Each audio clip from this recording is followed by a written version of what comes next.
Hello and welcome to the SRA Specific Skills Series. This is Research Book D. The letter D is a reference to book 4.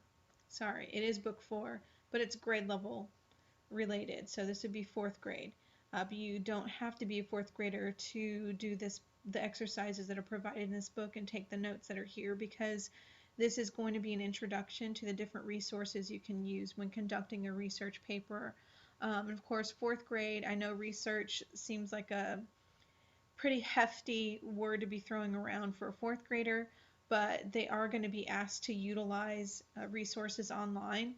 So with these books, you are going to be needing access to internet to conduct some of the work, just to show how to use the resources as you're learning about them. So many encyclopedias nowadays are digital. So if it's referencing an encyclopedia and you don't have a physical encyclopedia book or a set of books uh, of encyclopedias, you're going to need to utilize the internet to find Britannica or some other form of encyclopedia resource. Now, without further ado, if you are going to be using this for educational purposes, which is what the video is for, I definitely want to give you two options. So the first one is you can print this out page by page, pause the screen and do a print screen, whatever, and create a little book for yourself. So you want to use sheet protectors to do that. So you can use dry erase markers or vis-a-vis markers, because you can clean the surface of sheet protectors with Windex and some paper towels, or just Lysol wipes. And if you have really good markers, you can just use a regular tissue paper. That will do. That will suffice. The second option is always my go-to. If you really want to do the best practices for this book, you have to write everything down. Now, because things are multiple choice, that doesn't mean that you can't just write A, B, C, D as your option. You can write that down as your option, but you want to write what's associated with it, because you can utilize this as a resource for later on. So you can be creative with this. Instead of just using notebook paper with pencil or pen, you can use regular markers and some construction paper or some sketch paper, or any kind of fun little crafty things that you want to do to make this a little bit more engaging. Because since you're going to be jumping from one resource to another, you can create color-coded pages. So like you can use red pages or yellow pages for encyclopedias or dictionaries or whatever resource they're going to cover. Um, and also it'll introduce like table of contents and how to use an index, and uh, asking questions, getting ideas, things like that. So for each unit, you're going to be learning something that's going to build on to the next one. And of course, this book has its own built-in assessment, just like all the other books do. So after you've completed a couple of units, 2 or 3 units at a time, you're going to reach a point where you have to do an assessment to make sure that what you've just learned you've retained. So when you're doing those assessments, you should not be using any notes. So before you do any of the questions or do the exercises provided in the language activity pages, please go over your notes. Make sure you understand through the practice that you did with the exercises, you know what you're doing, so that then you can go through the assessment to really identify if you truly do understand the information at the level in which you're expected to. The answer key will be provided at the end of this video, so if you need to see how many units are going to be covering what, or what unit is covering what, you can go to the answer key and look to see what Unit 1 is covering, Unit 2, Unit 3, how many units are being used to cover finding magazine and newspaper articles, for example. So that's something that you, if you want to, as a parent, because this is made mostly for parents who are needing some extra help, and being the teacher now with this COVID-19 situation, this will help you to get better acquainted with how this book is going to be structured. And each book has this. So you can always go to the answer keys to see the breakdown of the units, unit by unit. I don't want to take the time to do that because my focus is to just get this out there for parents to use, and or teachers if you need a secondary resource, or you need something else to just teach a skill that you may be haven't really taken the time to review.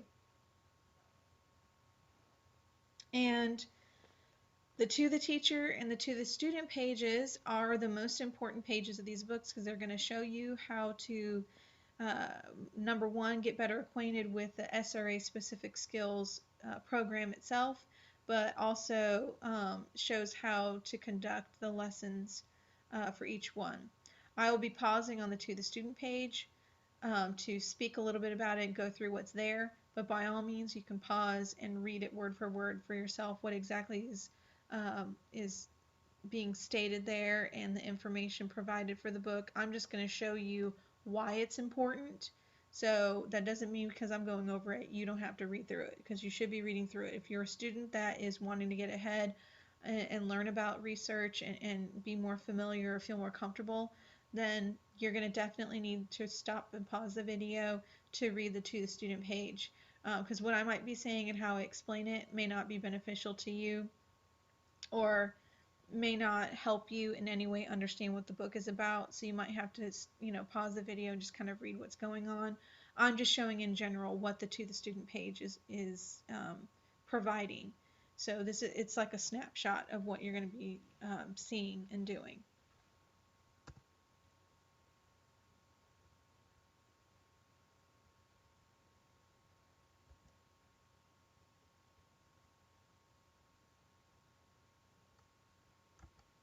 This is the to the student page.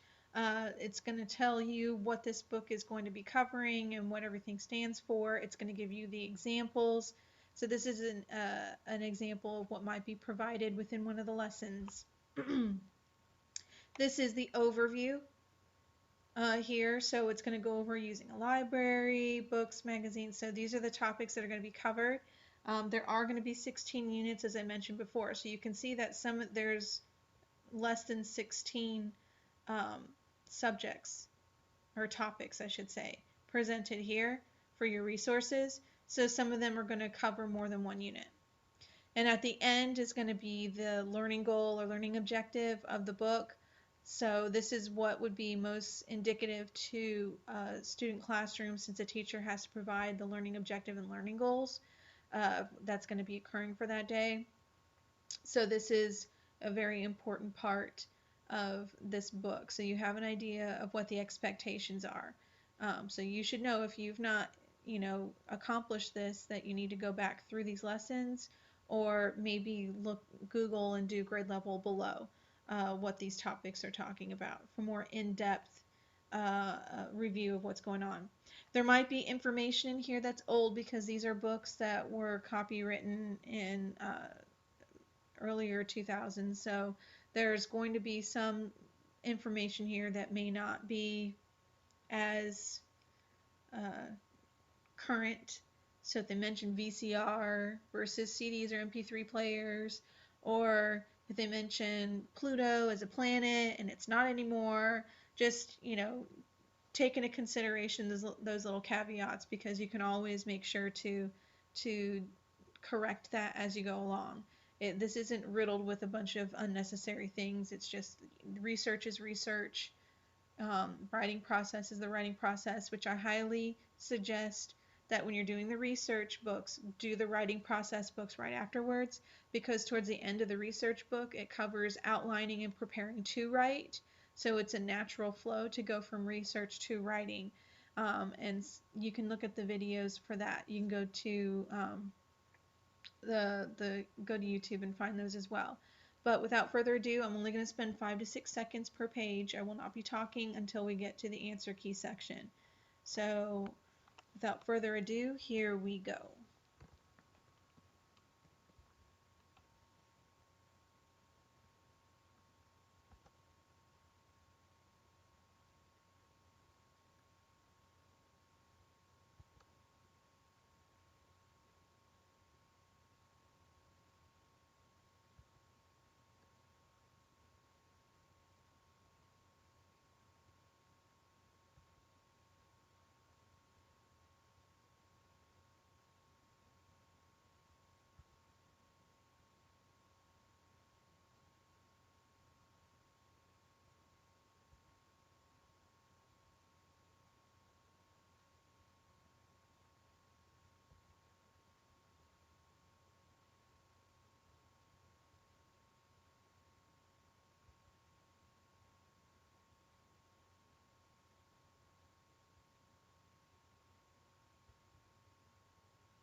And of course, here is the scope and sequence for research.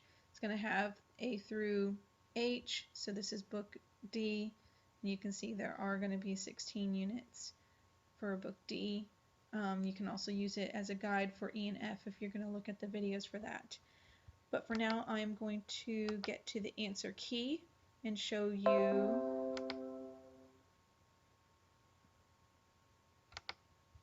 I'm not sure why that popped up.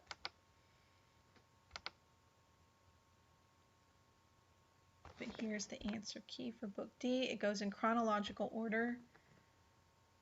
So you're going to go from left to right in the columns. After you go down the columns, you're going to go to the next one. So these are in chronological order. So the first column, you can look at that and you can see that after you go through the third unit, you're going to be doing an assessment. You're also going to see, if you notice here, this is keyword search for Unit 4, evaluating a website. So they have more in-depth information for each specific unit. So taking notes, Unit 12, summarizing Unit 13. So you're going to see some of this information.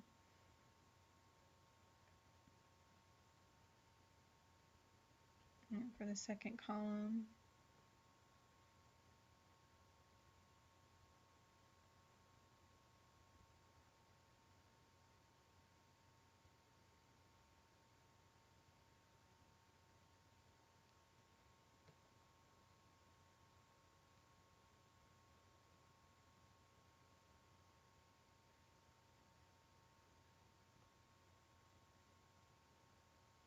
and then the last column.